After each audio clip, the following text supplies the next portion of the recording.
A nation hard at work, turning the 2012 London Olympic dream into reality.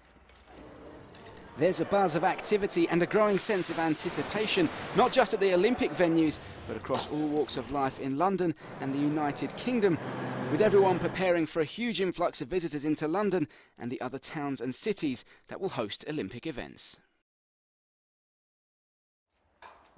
London's public transport system is being transformed with 10 rail lines serving the Olympic Park from all points of the compass. A train will pull into one of the 3 main stations every 15 seconds. And all of this will leave a legacy for Londoners and future visitors long after the Games have come and gone.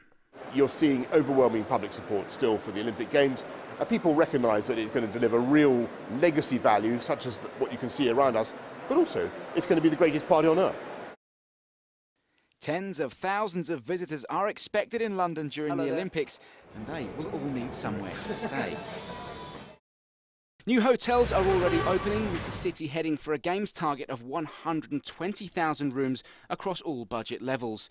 And that's drawing people from all over the world to work in the burgeoning hotel and restaurant business. If you look at my job now, it's a great opportunity for me to be part of the future of London and to be part of the food industry as well. Everything makes sense to be in the UK. Some of Britain's Olympic venues are also already open for business. Visitors to the Lee Valley Whitewater Centre on the outskirts of London can actually experience the same course that will test the world's best canoers and kayakers next July. And for everyday transport, London's cycle network is being improved to cater for the growing army of locals and tourists who now make bike journeys every day. With the Olympics on the horizon, new opportunities are opening up for designers and entrepreneurs. Next year at the Olympics, we know there's going to be a huge demand for bike parking at all the venues. The thing I'm sitting on now, it's called the car bike port, and it's essentially a bike rack that fits into a car space. So the idea is you're taking out one car space and providing spaces for 10 bicycles. Existing facilities and tourist attractions are also benefiting from upgrades and refurbishments following the decision to stage the Olympics in the United Kingdom. London already has more international visitors than any other city on the planet, with major sport, culture and art events staged every year. And that big event experience is going into the planning and preparation for the Olympics, which the bid team promise will be the greenest, most accessible legacy-driven games in history.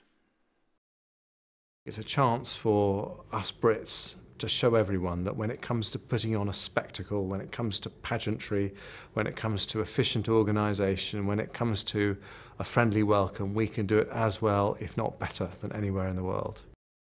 The Olympic Park development has already transformed what was an industrialised, heavily polluted wasteland. Exciting times in London and the UK, not only for this generation, but for generations to come. I'm extremely proud. I've got 3 young boys that every day ask me, Daddy, what's happened today? What happened yesterday, Daddy? And I'm proud to tell them what involvement that I've given to this part of the Olympics. This time is our time to shine.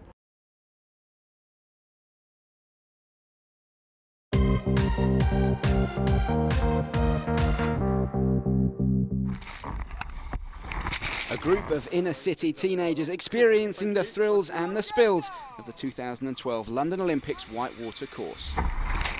The Games don't get underway until July next year, but the venue at Lee Valley on the outskirts of London has already been completed.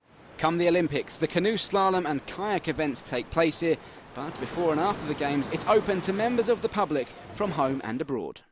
The GB team train here twice a day, 6 days a week. We're also getting a lot of other international teams that come over because obviously they're preparing and looking ahead for the Olympics. So while you're down there riding the rapids and surviving your way through, you can see some of the best competitors across the whole of the world down and in there with you, doing their thing and getting themselves up to speed.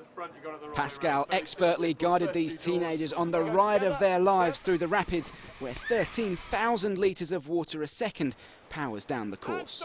A-team! Keep that timing together, guys. All forward. Hard, dig it in now. Yee-hoo! And all forward. Smile at the camera. The Olympics is in Britain. We can actually say to our kids, or before we pass away, that we've actually been here, experienced it while the Olympics was in England. So it's a proud moment. After all, we are Great Britain. We're going to look forward to some great things. They lived up to their name. They were the A-team. They were fantastic. Did you enjoy that, guys? Yeah, Brilliant. Yeah, not had too much fun on the course for ages, actually. The guys did really well, and it's so great to be able to take people that haven't been in that sort of environment down a course, you know, that's going to be used in the Olympics. The Lee Valley Centre was the first brand new London Olympic venue to be open to the public. A challenging test for the best in the world and an opportunity for everyone else to try their hand at sports they might not otherwise have discovered.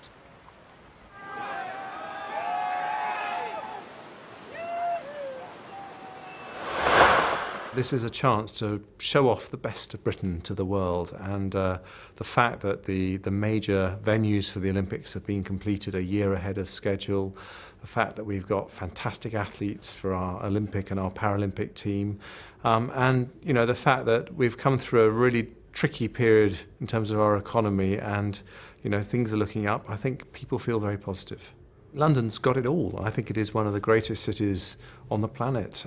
It's got incredible history, it's got incredible beauty, it's one of the great sporting cities of the world, with Lord's and Wimbledon and the Oval and Wembley, and it's got the most culturally diverse collection of people of probably any city anywhere in the world. And put all that together and it is a world city, and I think it will be a fantastic place to host 2012. I want the rest of the world to realise that London is going to be the place to come and visit in 2012. We're going to put on the most fantastic party. We've already got the huge investments that are going in here in East London. I really want people to come and look at that. We're going to have the biggest, most exciting knockout cultural Olympiad that anybody has ever seen. Come to London in 2012.